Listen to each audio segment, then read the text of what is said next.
Hola, soy Arturo. Mis propios hijos, la sangre de mi sangre, me quitaron la casa que construí con mis propias manos y me dejaron en este asilo para que me apagara lentamente, como una vela vieja. Pensaron que mi silencio era debilidad, que mi vejez era sinónimo de estupidez. Pero lo que no sabían es que un hombre que ha trabajado la madera toda su vida aprende a ser paciente y a observar los detalles, las grietas que nadie más ve. ¿Alguna vez has sentido que las personas que más amas son las que más profundo pueden clavar el puñal? Antes de contarte el día exacto en que descubrí la frialdad en sus ojos, ese momento que lo cambió todo. Comenta aquí desde dónde me estás viendo y suscríbete al canal. Créeme, no querrás perderte lo que sucede cuando un padre decide que su dignidad vale más que cualquier lazo de sangre. Todo comenzó con una supuesta preocupación por mi bienestar. Se sentaron en la sala de mi casa, esa que todavía olía a la sopa de mi difunta Elena, y me hablaron de los peligros de vivir solo, de las escaleras, de la soledad. Marco, mi hijo mayor, con su voz de vendedor de autos usados, me aseguró que vender la casa era la mejor opción para liberarme de preocupaciones.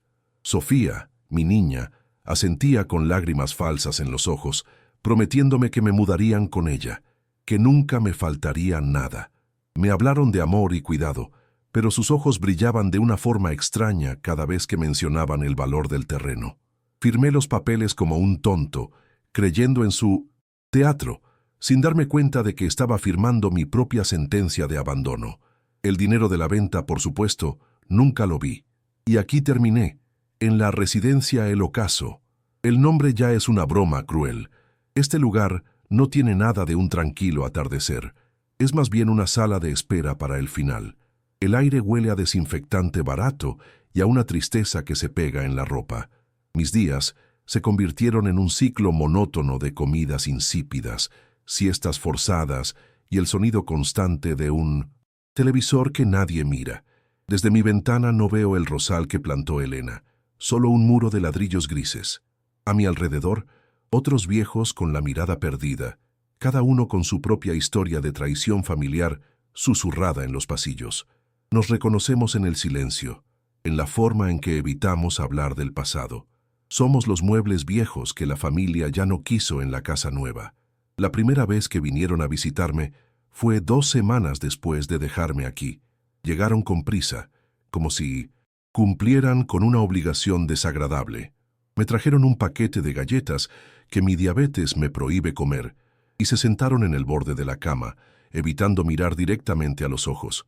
La conversación fue torpe, llena de preguntas vacías sobre el clima y la comida, pero la verdadera razón de su visita salió a relucir cuando Marco, fingiendo casualidad, preguntó: «Oye, papá, ¿te acuerdas de aquella vieja cuenta de ahorros que tenías?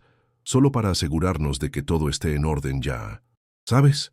Sofía añadió rápidamente que era por si necesitaba alguna cosita extra.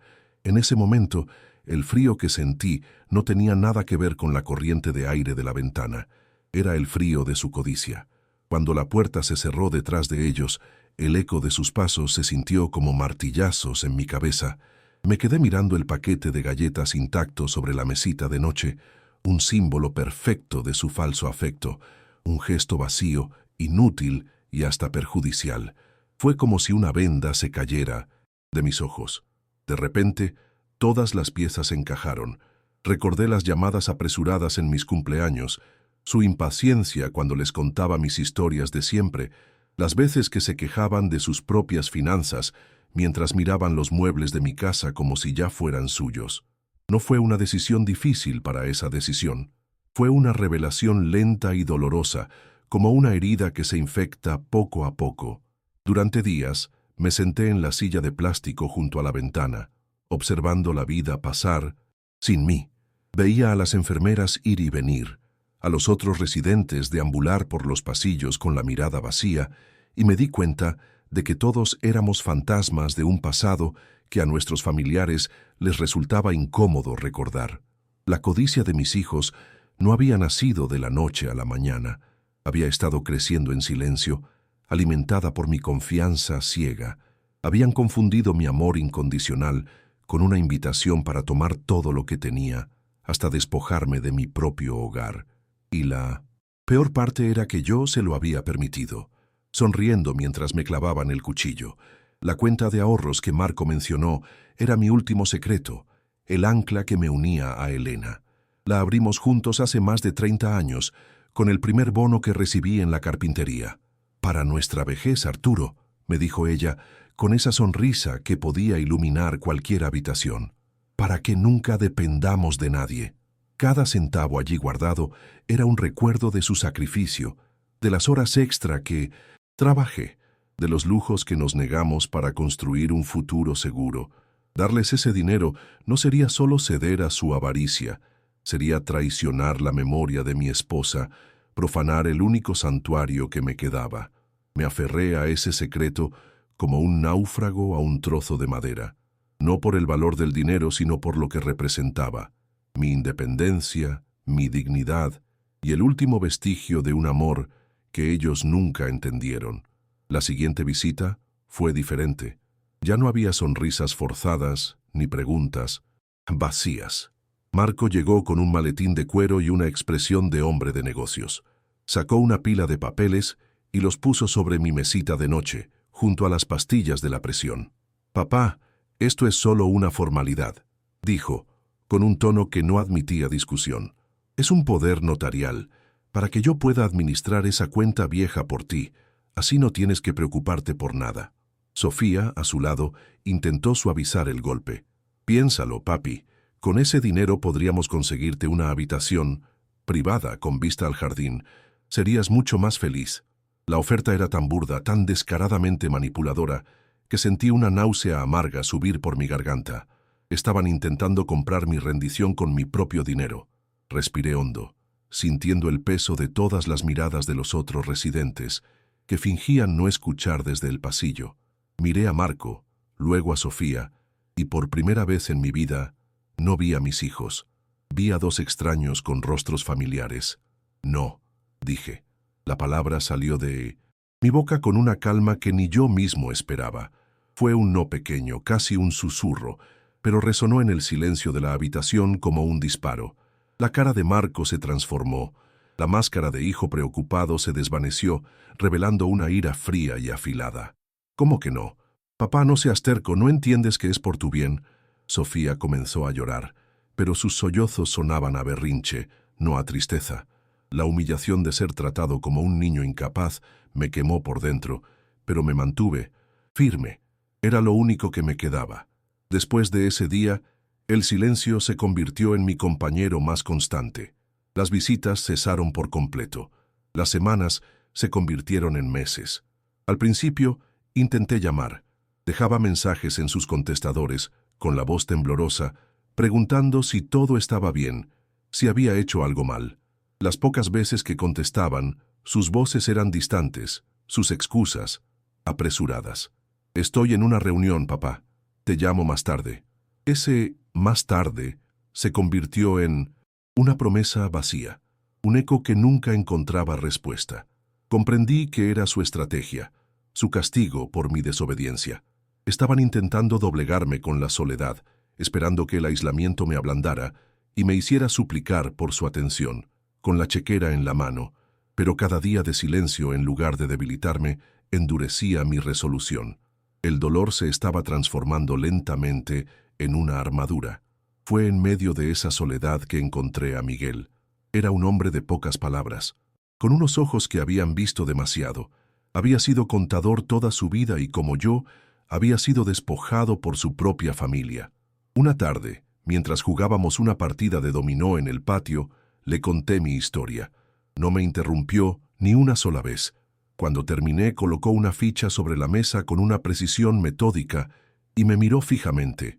«Arturo», dijo con una voz grave, «ese dinero no es solo dinero, es tu voz, es tu poder.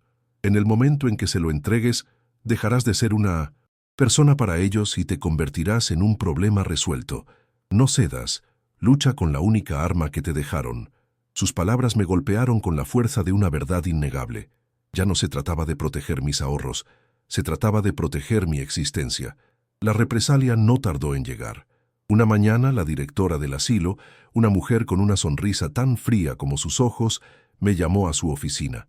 Con un tono falsamente compasivo, me informó que, debido a ajustes en los pagos, ya no podían mantenerme en mi habitación individual. Sus hijos han solicitado un plan más económico, explicó sin mirarme a la cara. Me trasladarían a un cuarto compartido al final del pasillo. Además, se suspenderían los pequeños lujos, como el periódico diario y el café de la mañana que tanto me gustaba.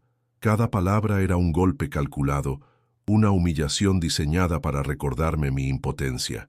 Salí de esa oficina sintiéndome más pequeño, más insignificante que nunca. No me estaban quitando cosas, me estaban quitando pedazos de mi identidad, uno por uno.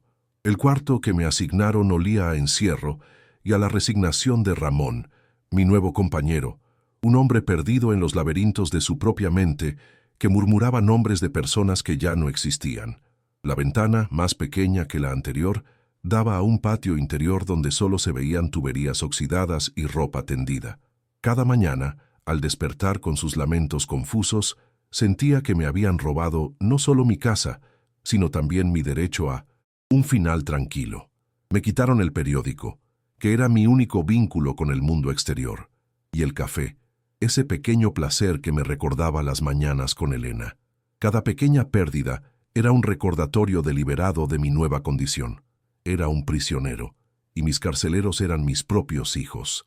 Estaban apretando las tuercas, esperando que el engranaje de mi voluntad finalmente se rompiera. Un mes después, cuando ya casi me había acostumbrado al sabor metálico del agua y al silencio de mis tardes, reaparecieron. No traían galletas ni sonrisas falsas. Marco entró en la habitación con la furia contenida de un depredador, mientras Sofía se quedó en el umbral, como si temiera contagiarse de la pobreza del lugar. Mi compañero Ramón balbuceaba en su cama, ajeno a la tormenta que se estaba gestando. Marco ni siquiera lo miró. Sus ojos, fríos y calculadores, se clavaron en mí. No hubo un «¿Cómo estás, papá?». Fue directo al grano, con una voz que cortaba el aire viciado del cuarto. Se acabó la paciencia, papá. Vinimos por una respuesta definitiva. La amenaza no era velada. Era una declaración de guerra en mi propio refugio forzado. Fue entonces cuando Marco sacó de su maletín una hoja de papel arrugada y la arrojó sobre mi cama. Era una copia de un viejo estado de cuenta bancario, de hacía casi 10 años. Lo debió encontrar revolviendo las últimas cajas que quedaban de mi casa. Un círculo rojo, hecho con un bolígrafo, rodeaba una cifra, un saldo considerable de una época en 1900, que había recibido el pago final por la venta de mi taller de carpintería, justo antes de usar la mayor parte para ayudar a Marco con la entrada de su primer apartamento. «¿Qué es esto, papá?», preguntó, su dedo golpeando el papel. «¿Nos puedes explicar por qué nos dijiste que solo tenías unos pocos ahorros cuando estás sentado sobre esto? Nos has estado mintiendo». Sus ojos brillaban con una codicia febril, la de alguien que cree haber encontrado un tesoro escondido. Sofía, encontrando por fin su voz, se acercó y usó su arma de siempre, las lágrimas. Pero esta vez no eran de falsa compasión, sino de rabia. «¿Cómo pudiste, papi? ¿Sabes las deudas que tenemos? Marco ha estado trabajando doble turno y yo no he podido comprarle ropa nueva a los niños. Y tú aquí escondiendo una fortuna, no es justo». La palabra justicia saliendo de su boca era un insulto. Me estaban acusando de egoísmo, a mí, que les había dado todo lo que tenía, que les había entregado mi hogar creyendo en sus mentiras. Me miraban como si yo fuera el ladrón, como si mi prudencia y mis años de sacrificio fueran un crimen cometido contra ellos. La humillación era tan profunda que me dejó sin aire, paralizado en esa cama estrecha. Me quedé en silencio, mirando el papel y luego sus rostros desfigurados por la avaricia. ¿Qué podía decirles? ¿Que ese dinero ya no existía? ¿Que se había ido en sus emergencias, en sus caprichos, en la ayuda que siempre les di sin pedir nada a cambio? No me creerían. En sus mentes, yo era un viejo avaro que les negaba lo que consideraban suyo por derecho, así que simplemente negué con la cabeza, muy despacio. No como una respuesta, sino como una sentencia. Mi silencio los enfureció aún más. Para ellos, era la confirmación de mi engaño. Marco recogió el papel con un movimiento brusco. Bien, si quieres jugar a esto, vamos a jugar, pero te arrepentirás, viejo terco. Te lo juro. La frialdad en su voz me heló la sangre. Salieron de la habitación dando un portazo que hizo vibrar las paredes finas. Ramón se sobresaltó en su cama y empezó a llorar en silencio. Me quedé inmóvil, escuchando sus pasos alejarse por el pasillo. Pero la puerta no había cerrado bien, y sus voces, ahora cuchicheos furiosos, llegaron hasta mí con una claridad brutal. «No puedo creerlo, el maldito viejo tiene más de lo que pensábamos», dijo Marco. «¿Qué hacemos ahora?». La respuesta de Sofía fue lo que finalmente rompió lo poco que quedaba de mi corazón. «Hay que presionarlo más, Marco. Habla con la directora. Quítale las visitas al patio, que se sienta completamente solo. Tarde o temprano el viejo se quebrará. Nadie puede aguantar así para siempre». No era una estrategia, era tortura.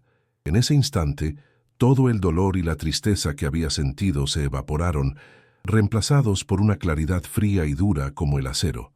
Ya no eran mis hijos, eran extraños, enemigos que planeaban mi destrucción psicológica para robar un dinero que ni siquiera existía. Las palabras de mi amigo Miguel volvieron a mí. «Es tu voz, es tu poder». Me di cuenta de que no estaban tratando de quitarme mis ahorros. Estaban tratando de borrarme, de convertirme en un fantasma sin voluntad. Me levanté de la cama. Mis piernas temblaban, pero no de debilidad, sino de una nueva y terrible determinación. Me acerqué a la puerta y la cerré suavemente. El juego había cambiado. Ya no se trataba de resistir, se trataba de luchar. Y por primera vez, supe exactamente cómo iba a hacerlo. A la mañana siguiente, busqué a Miguel antes del desayuno. Lo encontré en el patio, en su rincón de siempre, mirando el mismo muro de ladrillos que yo solía ver. No necesité muchas palabras. Le conté en susurros lo que había escuchado, la amenaza de Sofía, la frialdad de Marco. Vi en sus ojos un destello de reconocimiento, la misma rabia contenida que ahora ardía en mi pecho. «Sabía que llegarían a esto», me dijo, su voz un murmullo grave. «Los depredadores no se detienen hasta que han devorado todo. Pero ahora no estás solo, Arturo. Me pediste que te dijera qué hacer. Pues bien, lo primero es dejar de ser la presa. Por primera vez en meses, no me sentí como un mueble viejo esperando a ser desechado. Sentí que el carpintero que fui toda mi vida todavía tenía herramientas para construir una última cosa, una defensa. La venganza de mis hijos fue tan rápida como cruel. Esa misma tarde, la directora me comunicó las nuevas normativas. Mi acceso al patio quedaba restringido a 1 hora por la mañana, siempre bajo supervisión, por mi seguridad. Las llamadas telefónicas salientes ahora requerían una solicitud por escrito con 24 horas de antelación. Era una jaula dentro de otra jaula. Querían aislarme por completo, cortar mi conexión con Miguel, con cualquier posible ayuda externa. Cada nueva regla era un eslabón más en la cadena que estaban forjando a mi alrededor. La frustración era un nudo en mi garganta, pero recordé las palabras de Miguel. No era el momento de mostrar debilidad. Asentí en silencio a cada humillación, guardando mi energía, fingiendo una derrota que ya no sentía. Dejé que pensaran que su plan estaba funcionando a la perfección. Miguel era un hombre de recursos silenciosos. Aprovechó su única hora en el patio para hablar con una de las enfermeras más jóvenes y compasivas, una muchacha llamada Inés, a quien a veces ayudaba a llenar sus crucigramas. Le contó una versión modificada de mi historia, presentándome como un tío lejano suyo que estaba siendo víctima de un abuso. Le pidió como un favor personal que hiciera una llamada desde su teléfono celular personal cuando estuviera fuera del trabajo. Le dio un número que había memorizado de sus viejos tiempos como contador, el de un abogado especializado en derecho de la tercera edad, un hombre conocido por su tenacidad y su desprecio por los buitres familiares. Fue una jugada arriesgada, que dependía de la bondad de una extraña, pero en ese lugar, a veces un pequeño acto de humanidad, era la única arma que teníamos. Una semana después recibí una visita inesperada. Una mujer de mediana edad, vestida con sencillez, se presentó en la recepción como una voluntaria de un grupo de lectura. Su nombre era Laura, Nadie le prestó mucha atención. Me llevó a un rincón tranquilo de la sala común, con el pretexto de leerme un libro. Una vez que estuvimos solos, su voz cambió. «Señor Arturo, soy la abogada que contactó su amigo Miguel. Tenemos muy poco tiempo, así que necesito que me cuente todo desde el principio». Le hablé durante casi una hora, mi voz apenas un susurro. Le mostré las copias de los documentos que había guardado en el fondo de mi cajón. Ella escuchaba con una intensidad que me dio confianza. Sus ojos inteligentes no se perdían ni un solo detalle. Cuando terminé, cerró su cuaderno y me miró. «Lo que le han hecho es un crimen», dijo, «y vamos a hacer que paguen por ello». El plan de Laura era más audaz de lo que jamás hubiera imaginado. No se trataba solo de proteger la cuenta de ahorros. Si simplemente la bloqueamos, ellos seguirán intentando desgastarlo hasta que ceda, explicó. Tenemos que cambiar el tablero de juego. Vamos a hacerles creer que ganaron. La estrategia consistía en que yo firmara unos documentos que ella prepararía, transfiriendo el control de la cuenta, pero no a Marco, sino a un fideicomiso blindado a mi nombre, administrado por una tercera parte neutral. Al mismo tiempo, les haríamos llegar una notificación falsa, un señuelo, que indicara que el banco había congelado los fondos temporalmente por una auditoría, pero que se liberarían a su favor en una fecha específica. Íbamos a citarlos a una reunión final, supuestamente para entregarles el control total. Íbamos a usar su propia codicia como trampa. Los días siguientes fueron una tortura de ansiedad y esperanza. Laura me hizo llegar los documentos a través de Inés, la enfermera. Los firmé en la oscuridad de mi habitación, con la mano temblorosa, usando la luz de un pasillo como guía. Cada firma se sentía como un paso en un campo minado. ¿Y si algo salía mal? ¿Y si descubrían el engaño? La duda me carcomía por las noches, pero la imagen de los rostros de Marco y Sofía, susurrando mi condena fuera de la puerta, alimentaba mi resolución. Esto ya no era por el dinero, era por Elena, por su memoria, por la promesa que le hice de que nunca dependeríamos de nadie. Era por cada anciano en este asilo con la mirada perdida, por cada historia de abandono que se susurraba en los corredores. Estaba luchando por todos nosotros. Finalmente el día llegó. Laura, actuando como mi representante legal oficial, contactó a Marco. Le informó que, después de mucha consideración, yo había decidido ceder y que estaba listo para firmar el poder notarial que ellos querían. Le explicó que, debido a los protocolos del banco y mi frágil estado emocional, la firma final debía hacerse en el asilo, en presencia de un representante bancario que ella traería.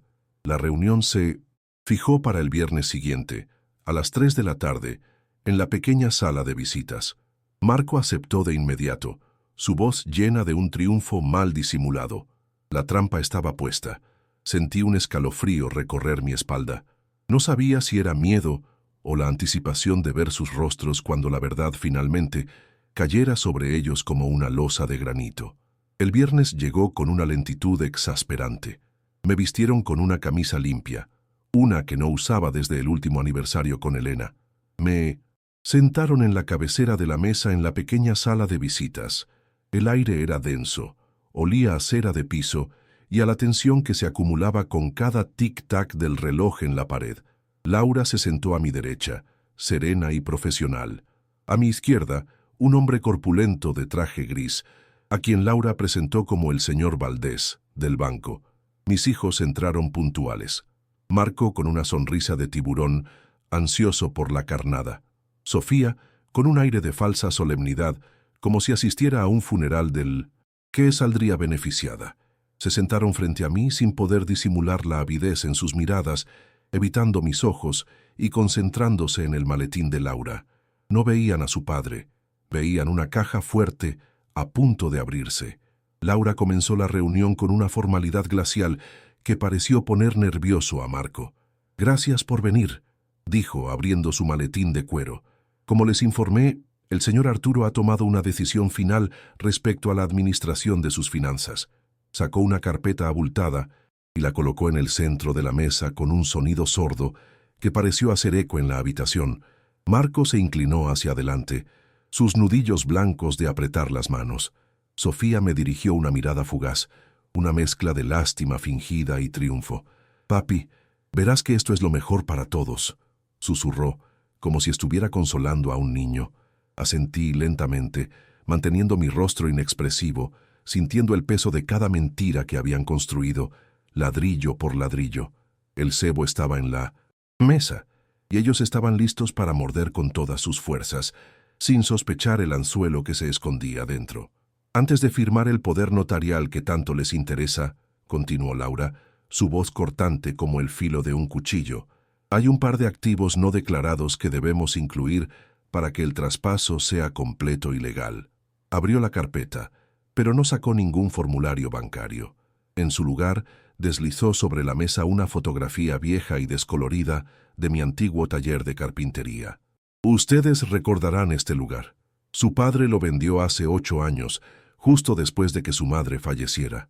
Marco y Sofía intercambiaron una mirada confundida.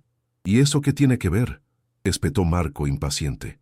«Ese vejestorio no valía nada». Laura levantó una ceja. «Ahí es donde se equivoca. El terreno estaba en una zona que el ayuntamiento recalificó. Su padre no vendió un taller, vendió un terreno comercial de primer nivel, y lo hizo por una suma considerable». La confusión en sus rostros dio paso a un destello de pura codicia. Podía ver sus mentes trabajando a toda velocidad, recalculando el botín. Laura les dio un momento para procesarlo antes de asestar el siguiente golpe. Sacó otro documento, una declaración de una firma de inversiones de alto nivel. Su padre, a diferencia de lo que ustedes creían, no es un hombre ingenuo en materia de finanzas. El dinero de esa venta, junto con otros ahorros que ustedes desconocían, no se quedó en una cuenta de ahorros acumulando polvo. Fue invertido de manera inteligente. Desdobló el papel y lo giró hacia ellos. En la parte inferior, en negrita, había una cifra con tantos ceros que a Sofía se le escapó un jadeo audible. El silencio fue total. Me miraron, no como a un padre, sino como a un extraño, un millonario disfrazado de anciano frágil. La revelación de mi fortuna secreta los dejó sin palabras. Marco fue el primero en recuperarse, sus ojos brillando con una intensidad febril. «Entonces, todo esto lo administraremos nosotros, por supuesto.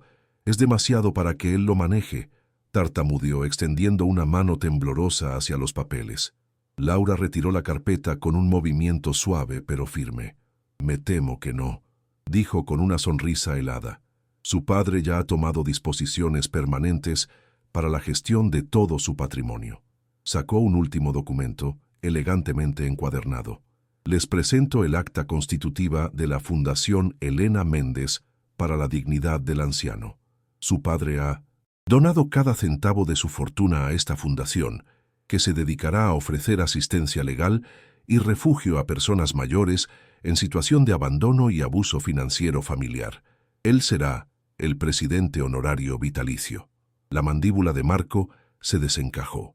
Sofía se quedó blanca como el papel. La rabia explotó en el rostro de Marco. Se puso de pie de un salto, golpeando la mesa con el puño. «Esto es un fraude. Usted lo manipuló. Mi padre no está en sus cabales. Es un viejo senil», gritó, señalándome con un dedo acusador. El señor Valdés, que había permanecido en silencio hasta entonces, se aclaró la garganta. «De hecho, tenemos una evaluación psiquiátrica reciente que certifica la plena capacidad mental de su padre», dijo con una voz profunda y autoritaria. «Sin embargo, ya que hablamos de manipulación y abuso», hizo una pausa y colocó un pequeño dispositivo de grabación en la mesa. «Soy el detective Robles, de la Unidad de Delitos contra Personas Vulnerables, y esta es una grabación de una conversación que tuvieron ustedes dos hace unas semanas, justo afuera de la habitación de su padre, donde planeaban cómo aislarlo y presionarlo psicológicamente para que les entregara su dinero. Eso, señores, es un delito grave». Fue entonces cuando hablé por primera vez. Mi voz no tembló, salió firme, cargada con el peso de meses de dolor y silencio. Los miré a los ojos, uno por uno, y vi el pánico reemplazando a la codicia. La casa que me quitaron, la paz que me robaron. Pueden quedarse con los ladrillos, pero el legado de su madre y mi trabajo, eso nunca lo tocarán. Ese dinero ahora servirá para proteger a otros padres de hijos como ustedes. Me levanté lentamente, apoyándome en el brazo de Laura, sintiéndome más alto y más fuerte de lo que me había sentido en años.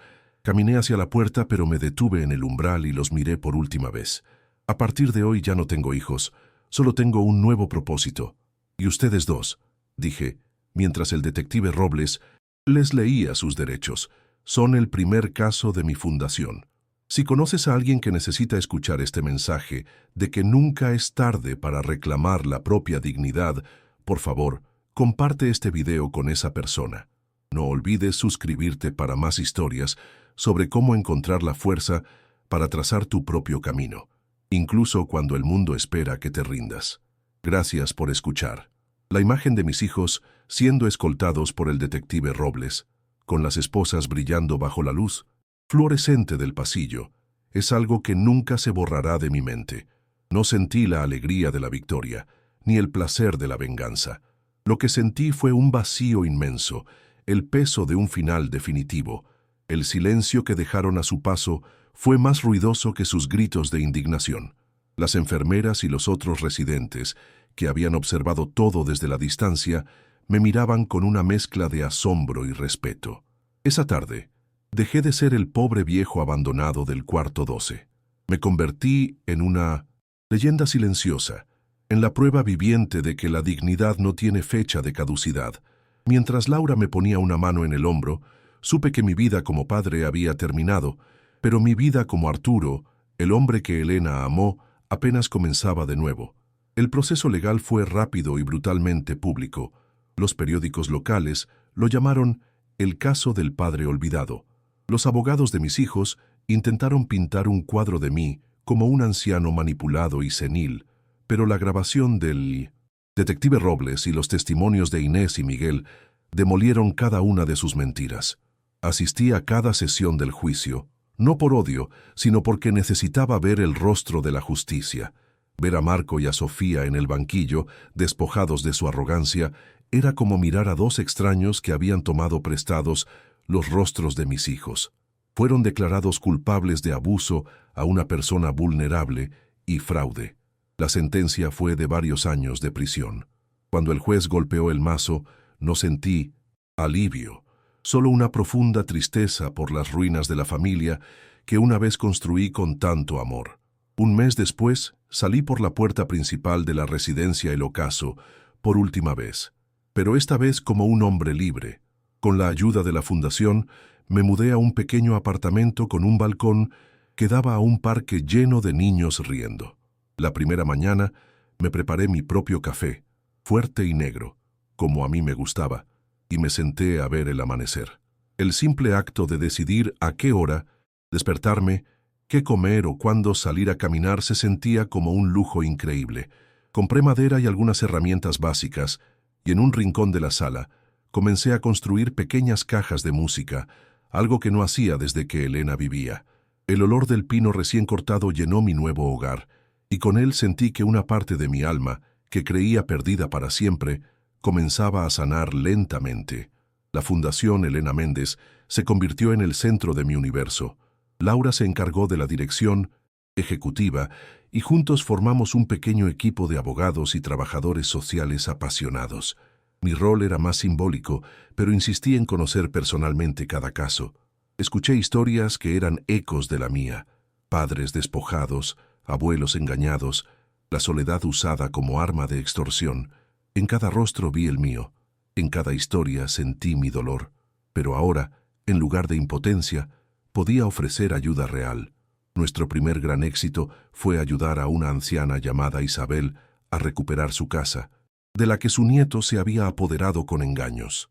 Ver sus lágrimas de gratitud fue más valioso que todo el dinero del mundo. El legado de Elena no era una fortuna en un banco, era la dignidad devuelta a personas como Isabel. Las consecuencias para las familias de Marco y Sofía fueron devastadoras.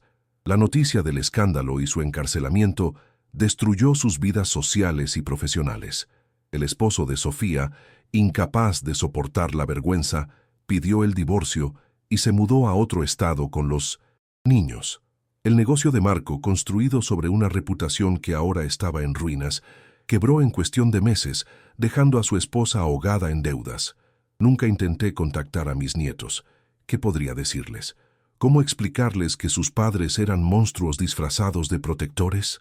Su inocencia era otra víctima colateral de la codicia de mis hijos. A veces, en la soledad de la noche, pienso en ellos y siento una punzada de culpa, pero sé que la responsabilidad de ese dolor no es mía, sino de quienes eligieron el dinero por encima del amor. Hoy mi vida es tranquila. Los fantasmas del pasado ya no me atormentan como antes. He hecho nuevos amigos. Comparto mis tardes con Miguel, quien también se mudó a un apartamento cerca del mío gracias a la fundación. A veces, cuando miro la foto de Elena que tengo en mi mesita de noche, le hablo en silencio. Le cuento sobre la fundación, sobre las personas a las que ayudamos, sobre cómo su memoria se ha convertido en un faro de esperanza para tantos. No hay un final feliz de cuento de hadas en mi historia. Las heridas de la traición nunca desaparecen por completo, pero he aprendido que el dolor no tiene por qué ser el final del camino. A veces es el fuego que se necesita para forjar un nuevo propósito, para construir a partir de las cenizas un legado más fuerte y más valioso que cualquier fortuna. He aprendido que la victoria no siempre sabe dulce. A veces tiene el sabor amargo de la ceniza, el regusto de todo lo que se quemó para poder empezar de nuevo.